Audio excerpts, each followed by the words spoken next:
Assalamualaikum warahmatullahi wabarakatuh. Innal hamdalillah nahmaduhu wa nasta'inuhu wa nastaghfiruh wa na'udzu billahi min shururi anfusina wa sayyiati a'malina. May yahdihillahu fala mudhillalah wa may yudlil fala hadiyalah. Wa ashhadu an la ilaha illallah wahdahu la syarikalah wa ashhadu anna Muhammadan 'abduhu wa rasuluh. يا أيها الذين آمنوا اتقوا الله حق تقاته ولا تموتن إلا وأنتم مسلمون يا أيها الناس اتقوا ربكم الذي خلقكم من نفس واحدة وخلق منها زوجها وبث منهما رجالا كثيرا ونساء واتقوا الله الذي تساءلون به والأرحام إن الله كان عليكم رقيبا يا أيها الذين آمنوا اتقوا الله وقولوا قولا سديدا يصلح لكم أعمالكم ويغفر لكم ذنوبكم ومن يطع الله ورسوله فقد فاز فوزا عظيما أما بعد فإن أصدق الحديث كتاب الله وخير الهدى هدى نبينا محمد صلى الله عليه وسلم وشر الأمور محدثاتها فإن كل محدثات في الدين بدعة وكل بدعة ضلالة. Hadirin jamaah Jumat yang dimuliakan Allah Subhanahu wa taala. Syukur alhamdulillah layak kita haturkan kehadirat Allah atas kemudahan yang Allah berikan kepada kita untuk menghadiri kegiatan Jumatan ini, dan kita berharap kepada Allah semoga Allah mencatat sebagai amal saleh yang diabadikan kelak di hari kiamat. Terutama bagi para jamaah yang hadir sebelum khatib naik mimbar, karena Allah Subhanahu wa taala menugaskan beberapa malaikat yang berjaga di pintu masjid untuk mencatat setiap para jamaah yang hadir sebelum khatib naik mimbar. Begitu khatib sudah naik mimbar, maka malaikat menutup catatannya dan dia ikut mendengarkan ceramah. Selanjutnya jamaah dimakan Allah Subhanahu wa taala, kita menyadari bahwa dalam kehidupan ini ada banyak sekali permasalahan yang terjadi di tengah umat. Dan permasalahan-permasalahan itu membutuhkan jawaban terkait hukumnya. Ada yang memahami hukumnya dan ada banyak orang yang tidak memahami hukumnya. Meskipun kita saksikan di tengah masyarakat, kadang ada satu masalah di mana satu masyarakat mereka sama sekali tidak mengetahui hukumnya. Karena itulah para ulama mengatakan, sebagai bagian dari fardu kifayah, sebagai bagian dari kewajiban kifayah, kewajiban yang harus dipenuhi oleh masyarakat, mereka harus mewujudkan seorang tokoh yang bisa memahami Al-Quran dan Sunnah dan bisa menjelaskan kepada masyarakat mengenai hukum atas permasalahan yang terjadi di antara mereka. Dalam sebuah buku yang berjudul Al-Mawsu'ah Al-Fiqhiyah Al-Kuwaitiyah, atau yang diterjemahkan dengan ensiklopedia fikih, dinyatakan, "Walladzina dinullaha alaih annahu la budda ay yakuna fil ummati ulama'u mutakhassisun."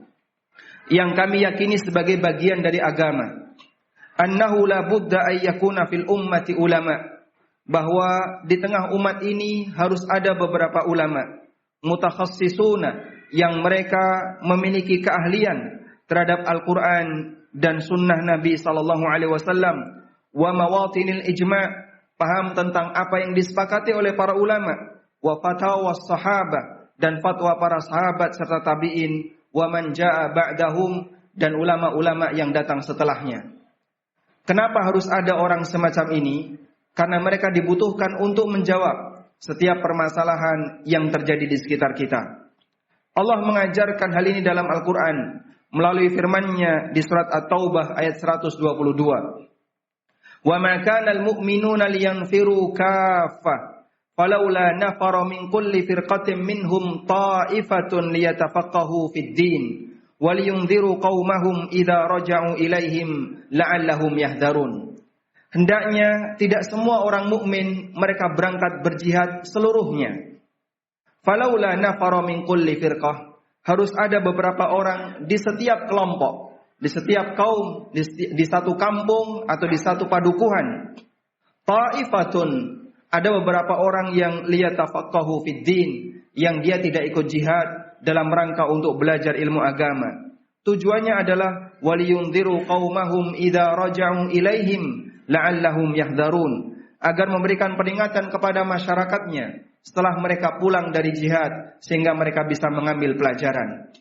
Hadirin yang dimuliakan Allah Subhanahu wa taala, dalam ayat ini Allah Subhanahu wa taala mengajarkan kepada kita, jihad adalah sebuah amal yang sangat besar. Kita mengakui semuanya, dan Rasulullah SAW pernah menyebutkan wa dzirwatu sanamil Islam al-jihad. Puncak kegagahan Islam adalah ada pada jihad. Namun meskipun demikian, ada beberapa orang yang dikecualikan oleh Allah. Hendaknya orang ini tidak ikut jihad. Tujuannya adalah dalam rangka untuk mendalami ilmu agama, sehingga dia menjadi aset umat terkait masalah menjelaskan bagaimana Al-Quran dan Sunnah untuk hukum-hukum yang terkait perbuatan mereka. Karena itu kita menyadari kebutuhan semacam ini dijaga oleh Allah Subhanahu wa taala.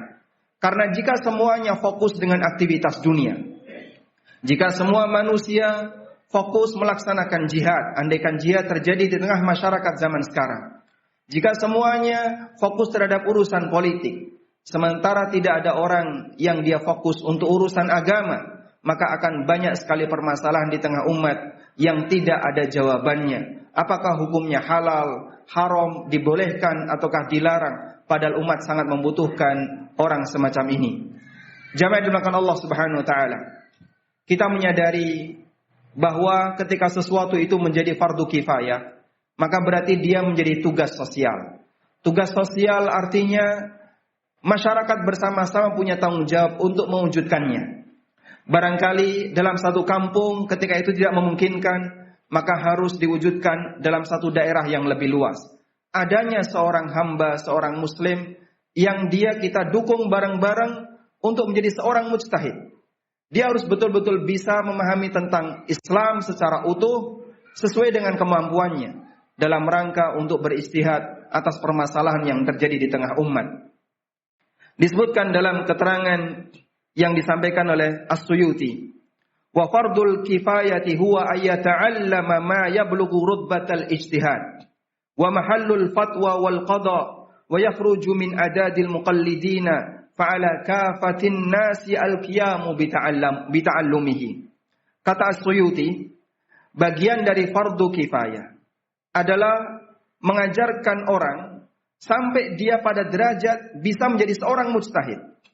Wa mahallul fatwa, dan bisa memberikan fatwa serta memutuskan perkara sehingga bisa mengajak masyarakat untuk tidak taklid terhadap satu kasus tertentu. Fa'ala kafatin nasi al-qiyamu bita'limihi, dan ini merupakan tanggung jawab bagi semua masyarakat untuk menyelenggarakan terwujudnya orang yang bisa sampai pada derajat mujtahid. Hadirin dimuliakan Allah Subhanahu wa taala, barangkali kita kesulitan untuk membayangkan hal ini. Apakah mungkin ada di masyarakat kita yang bisa sampai derajat seperti itu? Namun minimal kita memahami ini bagian dari tugas umat. Setelah kita paham di sana ada ilmu yang sifatnya fardu ain, setiap muslim wajib tahu, kalau tidak tahu dia berdosa. Di sana juga ada ilmu yang sifatnya fardu kifayah. Dalam satu kelompok muslim harus ada orang yang tahu. Kalau tidak tahu semuanya berdosa. Demikian pula ada tugas sosial yang harus diwujudkan oleh kaum muslimin. Di sana harus ada orang yang bisa menyediakan jawaban untuk setiap permasalahan melalui ijtihadnya, bisa menyediakan jawaban untuk permasalahan yang terjadi di tengah umat. Dengan demikian, permasalahan umat akan bisa dilayani, masyarakat bisa mendapatkan jawaban, sehingga setiap aktivitas yang dia lakukan akan dijalankan dengan yakin apakah ini di posisi yang diperbolehkan ataukah dilarang oleh agama. Demikian sebagai khutbah yang pertama, semoga memberikan manfaat. Aqulu qauli hadza wa astaghfirullah. Alhamdulillahi wa kafa, wassalatu wassalamu ala rasulil mustafa wa ala alihi wa sahbihi wa mawala. Wa ashhadu an la ilaha illallah wahdahu la syarika lah, wa ashhadu anna Muhammadan abduhu wa rasuluh. Ya ayyuhalladzina amanu taqullaha haqqa tuqatih wa la tamutunna illa wa antum muslimun. Hadirin jamaah Jumat dimakan Allah Subhanahu wa taala. Ada satu ilustrasi yang barangkali cukup mudah untuk kita pahami dan ilustrasi itu terjadi secara real di masyarakat. Masyarakat kita punya pemahaman bahwa aneka ilmu yang dibutuhkan oleh umat harus ada di kalangan umat untuk bisa memahaminya. Ilmu kedokteran, ilmu teknik, ilmu komputer, dan seterusnya. Bahkan banyak di antara mereka yang mengatakan wajib di tengah umat harus ada orang yang punya kemampuan semacam ini. Sehingga di tengah umat harus ada seorang dokter. Di tengah umat harus ada orang yang ahli dalam masalah bangunan. Di tengah umat harus ada orang yang ahli dalam bidang A, bidang B, C, dan seterusnya, yang itu merupakan ilmu dunia. Kita menerima pernyataan semacam ini. Bahkan kadang kita menerima pernyataan fardu kifayah di tengah umat harus ada dokter. Fardu kifayah di tengah umat harus ada orang yang paham tentang ilmu kedokteran, ilmu teknik, atau ilmu yang lainnya. Kita menerima pernyataan itu. Maka sebagai konsekuensinya, kita seharusnya menerima di tengah umat harus ada orang yang paham ilmu agama secara menyeluruh, dalam arti dia sampai pada tingkatan mujtahid sehingga bisa menyediakan jawaban untuk permasalahan yang kita butuhkan dalam kehidupan sehari-hari. Karena masalah ini cukup berkembang, selalu berkembang, dan Allah telah menyediakan hukumnya. Tinggal selanjutnya apakah orang bisa menggali dan memahaminya ataukah tidak. Kalau ini dilimpahkan kepada masing-masing individu, barangkali tidak mungkin untuk bisa diwujudkan. Namun setidaknya dalam satu kelompok harus ada sejumlah orang sesuai dengan kebutuhan mereka untuk bisa melayani permasalahan-permasalahan semacam ini. Al-Ghazali menggambarkan bagaimana hubungan antara hukum yang diturunkan oleh Allah dengan pelaksanaan yang ada di tengah umat. Beliau menyebutkan dalam kitabnya Al-Mustashfa, kitab tentang usul fikih. Beliau menggambarkan pohon itu adalah sumber hukum. Buahnya adalah hukumnya. Orang yang memetik buah adalah seorang mujtahid yang dia bisa memahami bagaimana cara memetik buah yang benar. Kemudian ketika buah itu disuguhkan kepada masyarakat, itu adalah penjelasan yang mereka sampaikan bagaimana hukum itu bisa diterapkan dalam kehidupan sehari-hari. Tidak semua orang punya keahlian dalam memetik buah. Maka tugas kita adalah mewujudkan siapa yang mampu untuk memetik buah itu. Allah telah sediakan pohonnya, Allah sediakan buahnya, tinggal selanjutnya adalah kita harus sediakan orang yang bisa memetik buah itu agar bisa menyuguhkan ke kita. Karena tidak semua orang bisa kemudian melakukannya.